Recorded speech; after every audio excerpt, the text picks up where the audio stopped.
เทศแต่ว่าให้ฟังเนี่ยมันเป็นประโยชน์นะครับถือว่า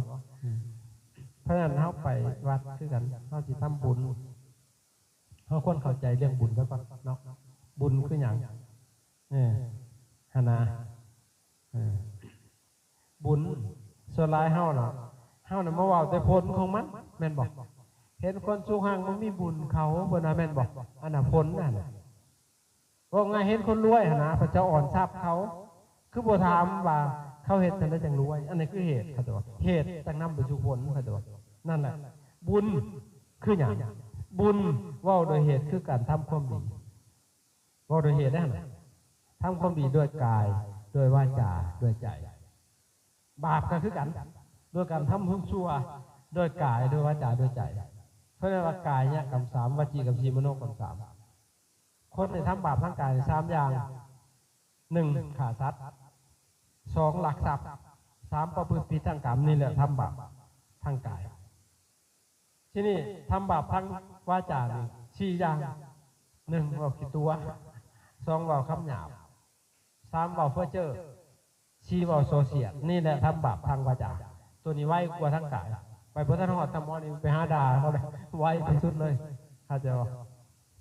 ที่นี่ทำบาปทั้งใจจะมีสามมโนกับสามมีอย่างไหน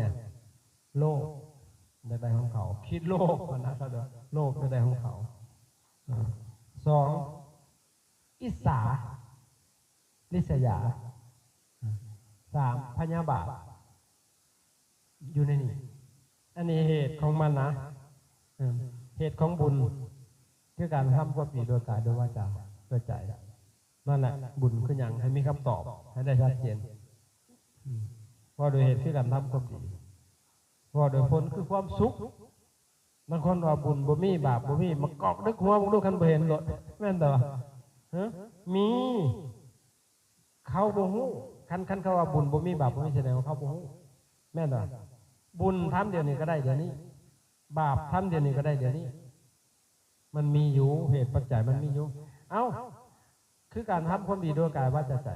เฮาทำความดีเฮาก็ได้เลยในปัจจุบันมันก็สบายใจแม่นต่อนี่ถ้าทำความชั่วเนี่ยทุกข์ใจคิดใช่ไหมคิดจิหลักนั่งอยู่น้ำกันหาวิธีอยู่กระทุกในขณะที่คิดนั่นต่อ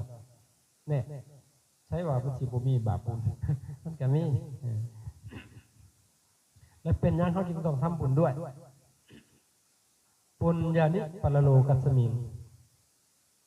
ปฏิราหติปานินันติบุญเป็นที่พึ่งของสัตว์ในโลกนี้และโลกหน้าคนเฮาเกิดขึ้นมามันแตกต่างกันด้วยบุญ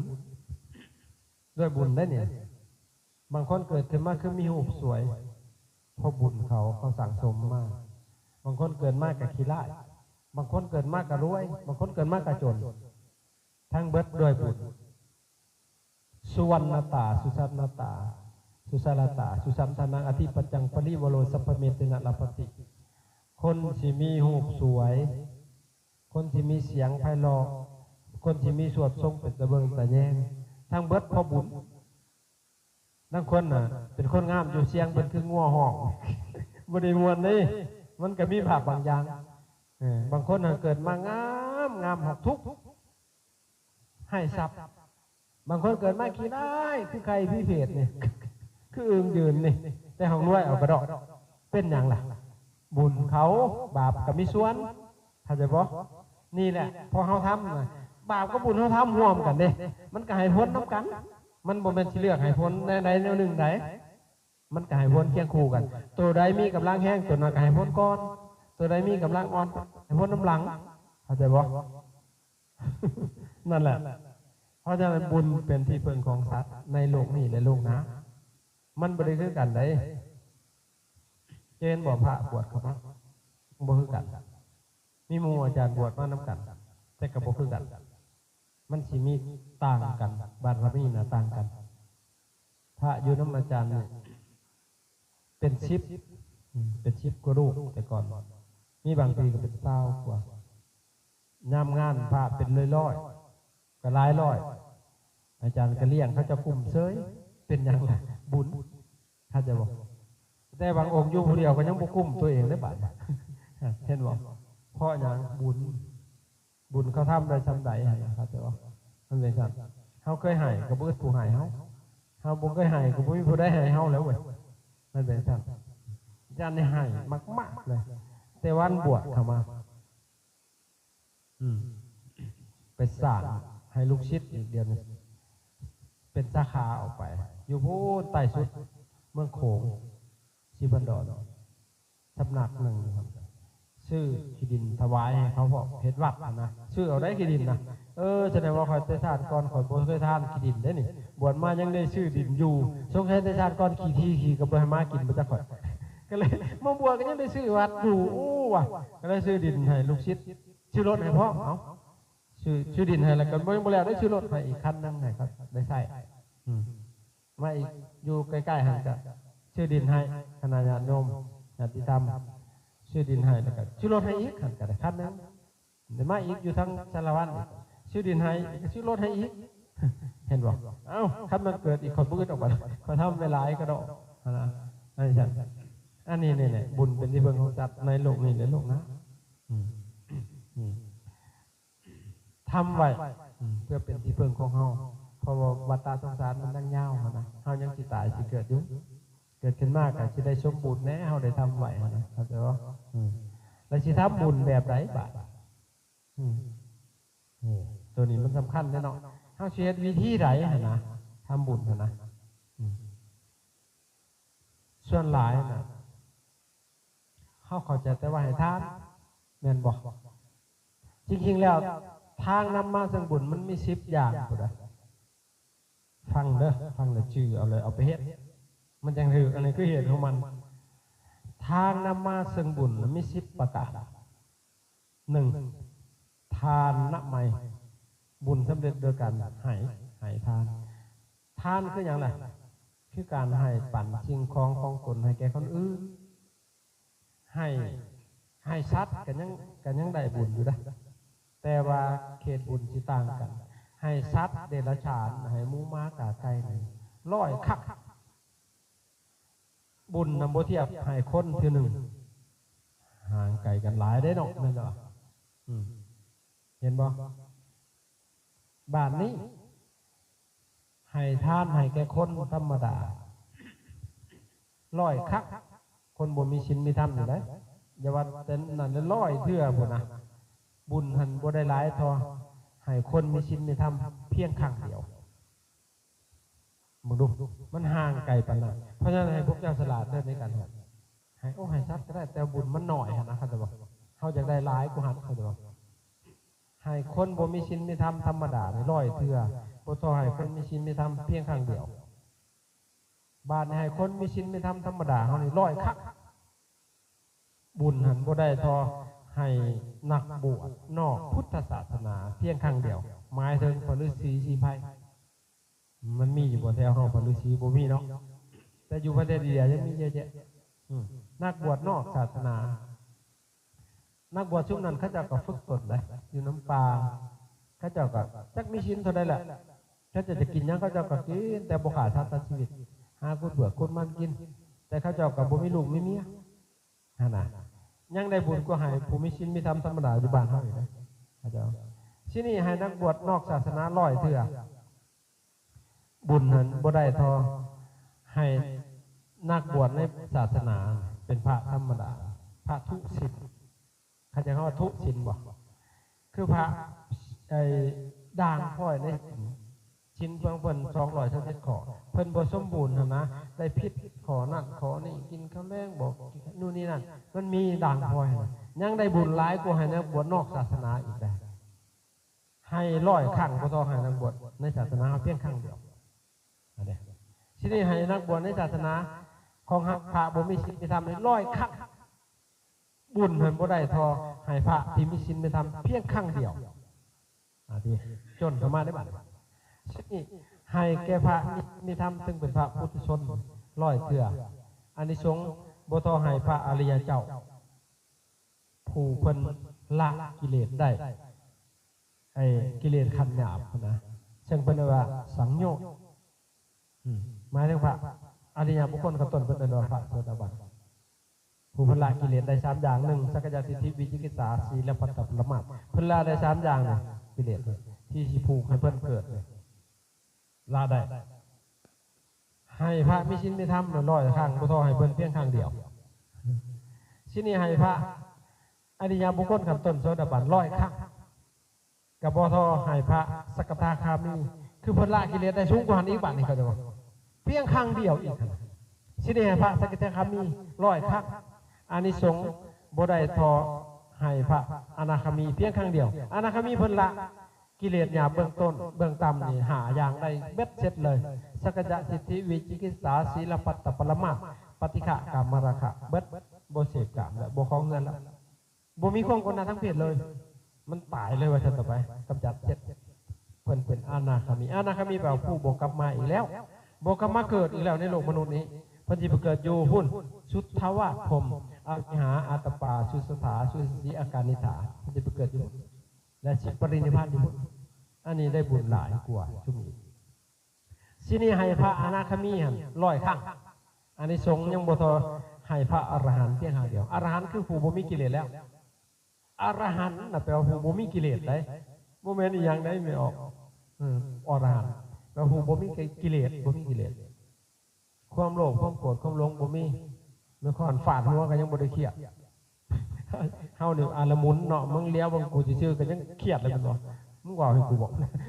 อาละมุนอันนี้ที่นี่ให้แก่พระอรหันต์100ครั้งอันนี้สงฆ์หั่นยังบ่ได้หลายต่อให้พระปัจเจกพุทธเจ้าเพียงครั้งเดียวอันนี้อาจารย์ไล่บุญให้ฟังเพื่อให้เฮาฉลาดในการทำเขาจะบอก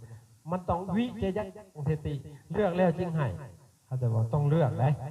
เลือกผู้รับนะเขาจะบอกเขาให้มั่วก็เครื่องเวทนาแล้วเนาะแล้วบัดนี้ให้พระปัจเจกพุทธเจ้า100ครั้ง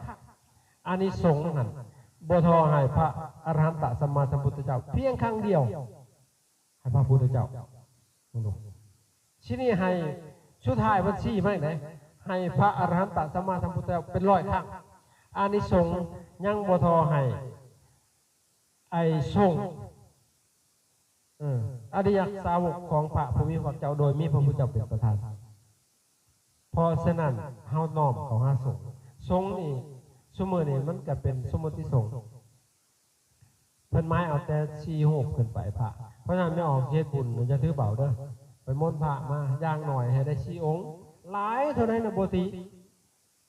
เด้ออย่าเฮ็ดมักง่ายนะมันบ่เป็นสงฆ์เฮาบ่ได้บุญหลายเข้าใจบ่ให้เฮ็ดแนวนี้อันนี้ว่ากระบวนการของบุญให้ฟังเนาะอันนี้คือสเต็ปแรกคือให้ทานบุญสำเร็จโดยการให้ทานบุคคลผู้ใดมักให้ทานผู้นั้นสิมีโภคทรัพย์สมบัติมีเลยอาจารย์เชื่อคักเลยตัวนี้เป็นอย่างก่อนบวชนะอาจารย์เคยเป็นคนใจบุญแต่เฮาบ่ฮู้บุญดอกเฮาบ่เคยบวชแต่ว่าเฮามักซอยคนเห็นคนอื่นเดือดร้อนเฮามักซอยนะมีครั้งหนึ่งอาจารย์ขี่รถปีนี่แหละมักแห้งที่สุดรถปีในยงนั้นชิ่งและอาจารย์นะถล่มตายมากมันบิดเสียละเกินนะวันหนึ่งขี่ไปพ่อยังพอเถ่าเราสิย่างไปบ้านตัวบ้านเนาะแดดย่างล้างกองของหนองมีห้องกระจอดจึ๊กที่ไปใช้ยังพอถามแบบนักเลงเลยยังพอก็ว่าสูบเศร้าเฮาล่มหรือไปบ้านอันนี้เราใจสีขาดอุบลตะวันอะไรเฮาก็สิไปเฮาคนได้บอกยังพอคือเสี่ยวคนเลยเฮาก็สิไปทางนั้นไปขึ้นน้ำเฮาดีกว่ายังพอก็ดีใจแห้งโก้ยขึ้นล้างข่อยกอดจนตาชดหรอกข่อยกระบิดลงแล้วไปตายแน่เสียงลูกยังพอตบหลังจอดเราวะไม่ยังพอปวดขี่บอกกันเลยวะอย่าพาว่าเราวะมึงแลนหันโผดกูจนบริหันใจดูดีแต่เราบ่ตายในหลังก่อนเราก็ลงแล้วไปซะมึงกูชิยางไปเรากูยานตกตายแล้วมึงแลนหันโผดเราเจ้าของก็เลยว่าบุญมันทิมได้ดีป่ะไปเราอยากจนเหือมือเราออกเรากำเรากอดเท่านั้นก็เลยว่าไปเฮาสิบแลนไว้ดอกปันเฮาสิคอยไปเลยว่าบอกกูบูเชื่อมึงดอกเรามึงไปลูกมึงแลนชิงกดเราเจ้าของคิดว่ามันสิได้บุญอยู่บ่แต่ย้อนอะไรกับบุคียังพอนะกันยานตกตายแต่ใจเขาเนี่ยเป็นบุญเอาเขาก็ไป บัดสุดท้ายเป็นจังไดบัดบางอาจารย์มาบวชเนาะมาบวชแบบไปเผยแผ่ลำบากเช่นเกิดบางเทื่อได้ขี่รถไถรถตอกไปบ้านทินโนนเมืองกันดานบ้านลึกลับไปทั่ววัดแปลงสวรรค์ทั่วเกือบทั่วประเทศไปนะไปอาจารย์แบบมันเสียสละนะบางเทื่อนี่มันเผาบ่ถึงมันคาขีนทรายย่างเข้าไปมองดูก็เลยคิดท่อโอ้ยเนาะเฮาคันมีรถก็คือสิสบายไปเผยแผ่นะหน้าแล้วนี่มันสิมีรถนำเขามันบ่เคยหายรถก็เลยคิดนะก็เลยคิดเห็นเนี่ยพออันสิตกตายนะคิดติ้งขึ้นมาคือขึ้นจากหัวมันสิไปได้ยอดบุญเพราะซ้ำนี่ซ้ำเคมีอย่างเนี่ยคิดเท่านั้นแหละบุญน่ะมาฮอดแล้วมานอนบ้านโยมปโทมาหาอาจารย์อยู่วัดบอกอยู่ก็เลยว่าชงน้ำแล้วขน่อยสิไปรับให้ยังล่ะไปเบิ่งรถค่าขี้ตมบอกก็เลยว่าชื่อรถก็ไปชื่อรถเป็นชื่อให้อาจารย์เฮ้ยฝันบ่เนาะกูว่าฝันบ่วะป้าบ่าเก่าหัวเจ้าของยิกบางหน้ามึนเบิดเลยกูฝันบ่วะพามึงตบกี่หูก็เจ็บอยู่มันบ่ฝันนะก็แล้วเราฝันมาหอดอีหลีหอดผ้าไปอาจารย์มาคันได้เฮ้ยฝัน2 ต่อแล้วกูบัดอาจารย์ก็เลยได้เพิ่นชื่อรถถวายมึงนู้คิดดีคิดเห็นมอเตอร์ไซค์ห่างที่ชื่อได้รถเฉยชื่อมาขี่มาหอดวัดแต่ยังมึนบัดหนากูฝันบ่ยิกหูอยู่ฝันบ่วะ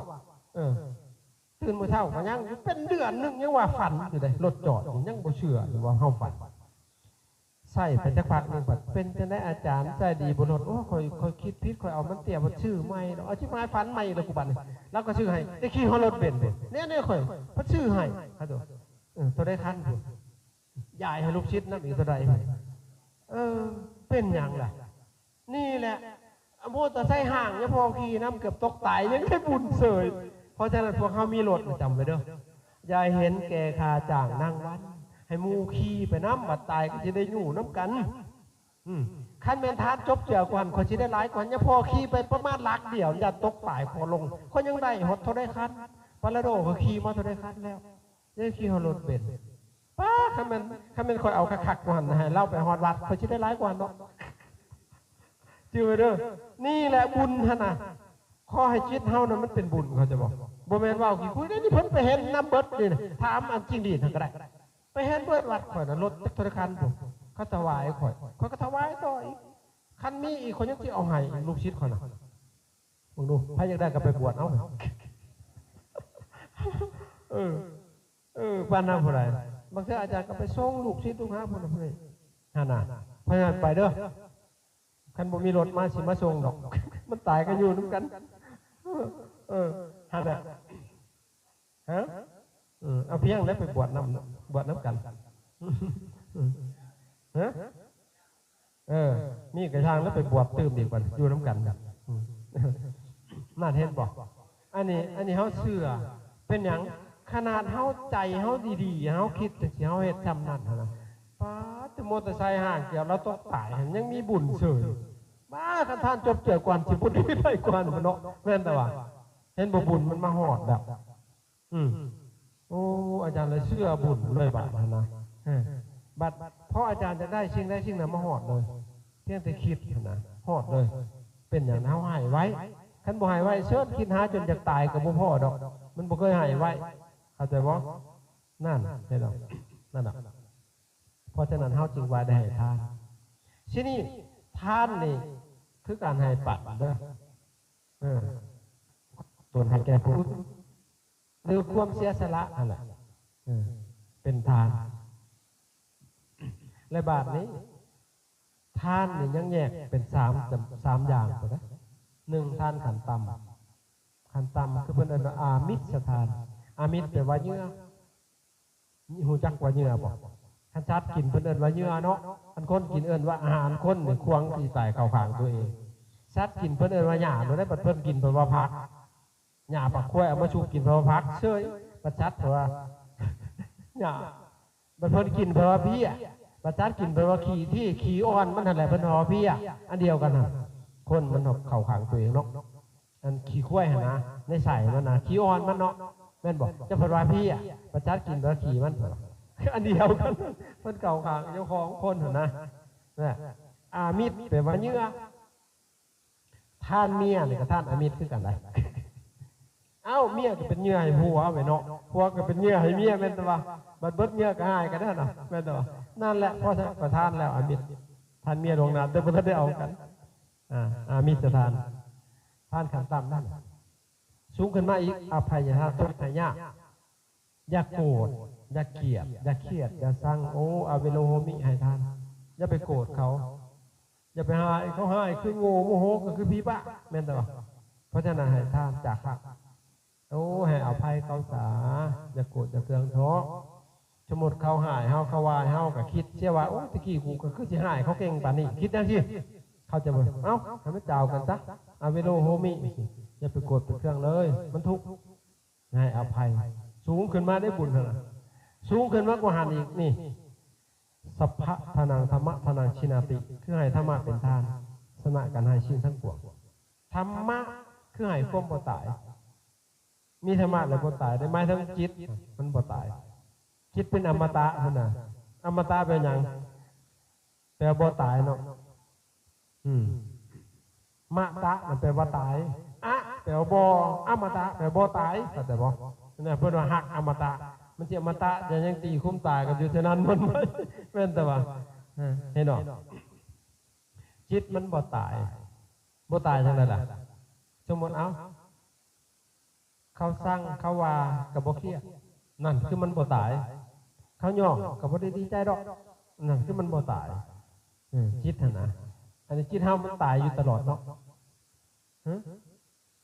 มือหนึ่งจักเท่าไรรอบมันตายนะบางครั้งกะจิตนะคิดดีเป็นพระคือผู้ประเสริฐบางขณะจิตเฮาบางการก็เป็นพรหมบางอารมณ์ก็เป็นเทวดาบางเวลาเป็นมนุษย์บางชุดเป็นเดรัจฉานจิตเฮานี่แสดงว่ามันตายเวลาเขาหย่อนก็ดีใจลืมทีบเลยเวลาเขาหายไปเครียดแต่ที่ตายนั่นแหละคือมันตายปุ๊บปั๊บปุ๊บปั๊บปุ๊บปั๊บดูขนาดเข้าใจบ่แต่ถ้ามีธรรมะบ่ตายเจ้าหย่องก็ยากเขาแล้วเขาก็บ่ได้อ่อนซ้อนเขาก็บ่ได้ดีใจดอกซื่อๆอยู่เจ้าตีเขาก็บ่ได้เครียดมันก็เฉยอยู่นะนั่นคือจิตบ่ตายมันก็บ่ไปทุกข์นั่นแต่ว่านี่คือมีธรรมะ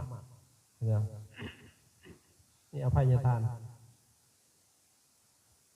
ธรรมทานสัพพะทานังธรรมะทานังชินาติให้ธรรมะเป็นทานชนะกันให้ชิ้นทั้งปวงสูงสุดตัวนี้นะคนถามมีธรรมะมันอยู่สูงสุดบ่เป็นทุกข์ในจิตนะครับแต่ว่านี่อันนี้กระบวนการของท่านนั่นที่สองศีลละไมบุญสำเร็จโดยการรักษาศีลรักษาศีลนี่บริเชียเงินได้บุญมันสูงขึ้นนะเจ้าให้ท่านนี่เป็นร้อยข้างพันข้างนรกยังลอยอยู่เป็นอย่างจึงว่าจังซั่นยังสิมีโอกาสตกนรกสูงไปให้ท่านหรือไปวัดมายังเว้าควรคนอยู่บางคนแม่นแต่ว่ายังขี้โลภอยู่ได้ยังสิลักอยู่ยังสิโกงอยู่แม่นแต่ว่าแสดงว่าจิตเจ้ายังต่ำอยู่เพราะฉะนั้นเจ้าต้องขยับมาต้องมีศีลรักษาศีลเงินกับบริเชียดีด้วยแต่คนหนองรักษาญาติเนาะแม่นบอกโดยเฉพาะอันขี้ตัวนี่แหละตัวเป็นได้ไม่ฆ่าแห่งกับตัวเก่งมีครั้งหนึ่งพระอาจารย์ประเทศมาดกๆแต่สมัยก่อนบนท่านมีรถย่างมากเขาเกิบเขาลงเกิบเฮาหรือเขาหลักกับพวกหูแหละย่างกินเป้ามากมาเข้าตลาดเนาะอาชีฮาเราชื่อเครื่องไม่ออกผัดไม่ออกเวียดคู่ม้าผัดวะว่าคู่บ่าผู้เป็นคู่ม้าเอาที่มามันคือว่าคู่ม้าวะคู่ม้าชื่อเกิดบอกคู่ม้ามันบอกคู่ม้าคือผู้ชายเกิดมันวะเกิดเสียชื่อบอลมันวะมันขายเกิดขอกับประชดบาลีไม่ออกล่าประเทศนี้ฝันคู่ม้าชื่อเกิดซอยขน่อยเนี่ยอันนี้คือผู้ชายเกิดเสียกันเลยวะชื่อน้ำขน่อยที่ขน่อยขายประเภทแบบนี้ขายตัวใดกันเลยวะ40,000 30บ่ได้ก็ว่าเรียนที่สิดอกก็บ่ได้ชื่อดอกโอ้ยบ่ได้ยากทุนมันสิก็30ก็ได้ยากบ่อาจารย์15ซะเนาะขนาดได้5,000มันว่าก็บ่ได้ชื่อไปถามเวียดได้นี่คุมาชื่อเกือบซอยนั้นเท่าไหร่นี่40 ฟันพอมันว่าอัน30 ฟันแล้วบ่ได้บ่บ่ได้คุมาข คันชามสิฟันได้ลูกแล้วบ่ได้หลายมันว่ามันว่าตรงมันบ่ตัวได้คันชามสิฟันได้ลูกแล้วได้บ่หลายพอมันว่าคันสิฟันได้ลูกได้หลายมันมันบ่ตัวมันกูให้มึงสิฟันเลยก็คนเรามันกี่ตัวมันทุนมันยัง35แหละมันว่าเอา36ชนะเพราะว่าตัวเฮาทุนมันน่ะ28,000นึงมันกี่ตัวไม่ค่าทุนน่ะเขาก็เลยบ่ซื้อเขาก็หัวบาทนี้ย่าเพิ่นว่าย่าอยู่แถวไหนย่าอยู่ไสเพิ่นว่าพูนอยู่ทางปักซองเมืองสกลอันย่าฮู้จักย่าข้าวโพดเพิ่นว่าเพิ่นถามเขาเพิ่นบอกกะฮู้หั่นแหละเป็นหมู่กันก็แล้วว่าย่าข้าวโพดเทศคักๆไปขนาดไปฟังมันขึ้นหัวจนเหงียวแตกแล้วเทศแล้วย่าข้าวโพดได้เว้าอยู่เราบ่ฮู้เพราะมันคนมันหลายแล้วเป็นพันเราบ่เห็นเฮาชัดเด้ย่าข้าวโพดเพิ่นบอกคักๆได้เพิ่นว่าก็เป็นหมู่กันนั่นแหละก็เลยว่าเดินเติบหมู่เรามาได้บาดนี้อันนี้แล้วย่าข้าวโพดว่าซั่นหัวเนี่ยเอาเกือบถวายคนเลยบ่ได้ซื้อเลยเอาน้ำมาให้กินพร้อมป้าข่อยคันบ่ฮู้จักย่าข้าวโพดนี่หิวน้ำตาเลยก็แล้วหัวแต่หัวว่าบัดนี้นั่นแหละเพิ่นบ่ฮู้จักเฮาแปลว่าเฮาเฮ็ดไก่เด้คนเป็นพันๆเนาะเฮานั่งเทศอยู่มันเลี้ยวมาบ่เห็นเนาะได้ยินแต่เสียงนะอันญาเนี่ยเสียงคือย่างข้าวโพดเพิ่นว่ากับหมู่เดียวกันก็เลยคนแถวเดียวกันก็เลยหัวบัดตายไป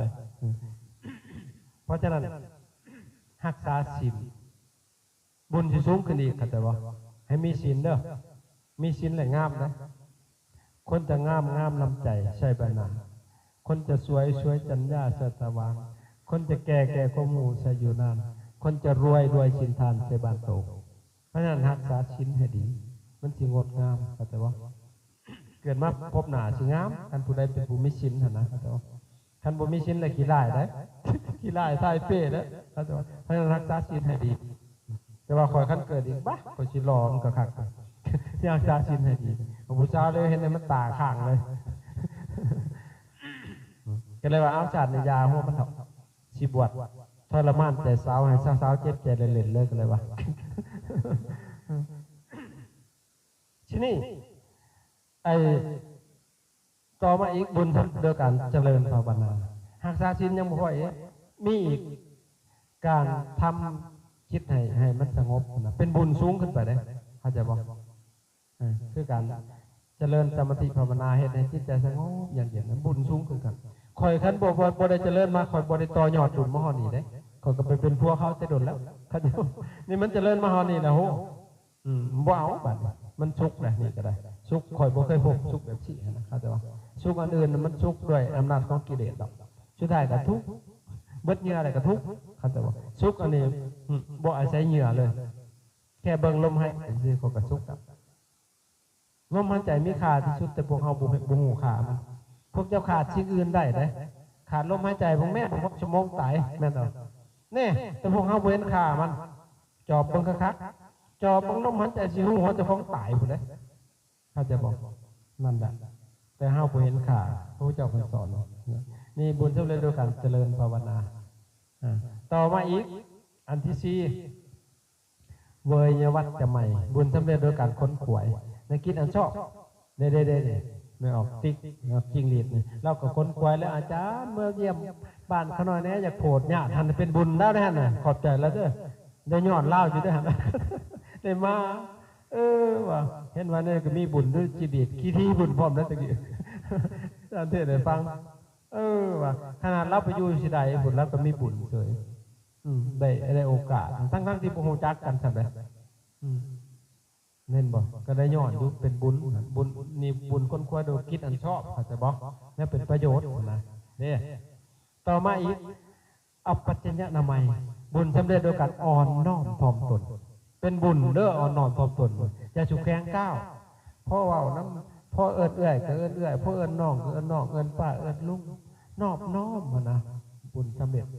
ไปเกิดในตระกูลสูงไหนเป็นลูกผู้ดีมีตระกูลก็จะว่าลูกสวยรวยทรัพย์นับวิสามารยาทเชื้อชาติผู้ดีมีตระกูลถ้าผู้ใดมีความนอบน้อมเขาจะบอกถ้าผู้ใดแข็งกระด้างไปเกิดในตระกูลต่ำๆทุกอย่างปากมองเขาจะบอกเพราะถ้านอบน้อมเด้อจะแข็งก้าวพระพุทธเจ้าสอนเลยนะต่อมาอีกปฏิบัติใหม่บุญสำเร็จโดยการให้ส่วนบุญเห็นคนอภัพกว่าเฮานะเมตตานะ แผ่บุญหายเขาแต่บ่เห็นใจนะเขาแต่บ่เป็นบุญอีกนั่นเห็นคนหล่มอย่าซ้ำกรรมของเขาได้ช่วยเหลือเกื้อกูลเป็นบุญของเฮาอาจารย์มาเห็นไม่ออกละครสีบ่แม่นออกต่อหน้าดอกไปเห็นอาจารย์พาแวญาติเนาะเป็นลุงของครูปนาเฮ้ยเป็นด้วยเอาเงินให้เขาจักเป็นไสจะบ่มีเป็นน้องเพิ่น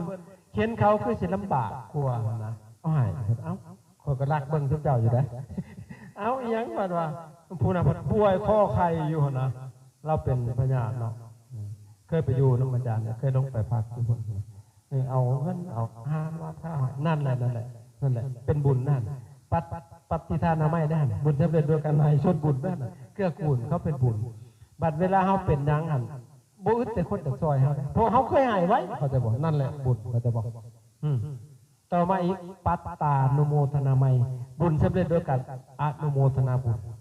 ฮู้บอกเขาชื่อว่าสาธุอนุโมทามิเคยได้ยินบอกครับแปลว่าอย่างจักแล้วเว้ยสาธุแปลว่าดีแล้วเขาจะบอกอนุโมทามิอนซอนเดเขาจะบอกเห็นพ่อสิมากกว่าเพราะฉะนั้นเห็นคนเห็นดีแต่สาธุอนซอนเดอนุโมนำเด้ออนุโมทนานำเด้อจังสิเขาจะบอกเป็นบุญนี่ได้นะเห็นบอกบริเชียเงินจะกีบก็ยากแต่จะนอนว่ามันโบหูแม่นตัวเห็นบอกต่อมาอีกธรรมเทศนาใหม่บุญสำเร็จโดยการแสดงธรรมนี่ที่พระอาจารย์ว่าแห่งก็เป็นบุญสูงบะบุญสำเร็จโดยการแสดงธรรมชี้แจงแสดงใครบอกเหตุบอกผล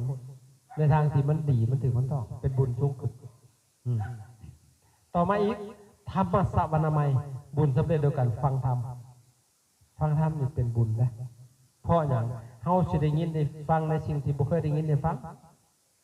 บางเรื่องสิ่งที่พระอาจารย์ว่าพวกเจ้าอาจสิบ่เคยได้ยินอีกมาก่อนแม่นแต่ว่า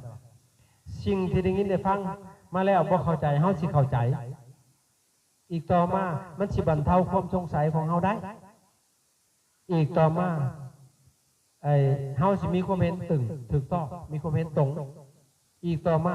จิตผู้ฟังย่อมพองใสบ่มีกังขานี่แหละอานิสงส์มันมากมายเลยจากการฟังสุดท้ายทิฏฐุสุกรรมบุญสำเร็จโดยการทำความเห็นให้ถูกต้องให้ตรงตัวนี้สำคัญที่สุดคนเฮานี่สิเฮ็ดหยังมันเฮ็ดโดยความเห็นของเจ้าของความเห็นน่ะเพิ่นเรียกว่าทิฏฐิถ้าเห็นถูกเพิ่นเรียกว่าสัมมาทิฏฐิสัมมาแปลว่าถูกต้องทิฏฐิแปลว่าความเห็นถ้าเห็นผิดเพิ่นเรียกมิจฉาทิฏฐิมิจฉาแปลว่าผิดทิฏฐิแปลว่าเห็นถ้าเห็นผิดเฮาก็ยอมทำผิดแม่นบ่สำคัญที่สุดอันนี้คือทางนำมาซึ่งบุญ10อย่างชื่อได้อยู่บ่ให้ชื่อได้จักอันชื่อได้จักอย่างอยู่บ่ผู้เคยไปวัดฮะให้คำเคยไปวัดจำได้จักขอบาท10อย่างเห็นดอกแน่เห็นบ่เพราะฉะนั้นจำเป็นเฮาต้องศึกษาให้เข้าใจเขาจะบอกเขาจะเฮ็ดถือและมันสิสูงขึ้นยกขึ้นบุญล้ำได้ชื่ออยู่บ่ชื่อเครื่องขอนั่นแหละเฮามีบุญอยู่เอาบาดนี้อันนี้เป็นสิ่งที่พระอาจารย์ดักว่า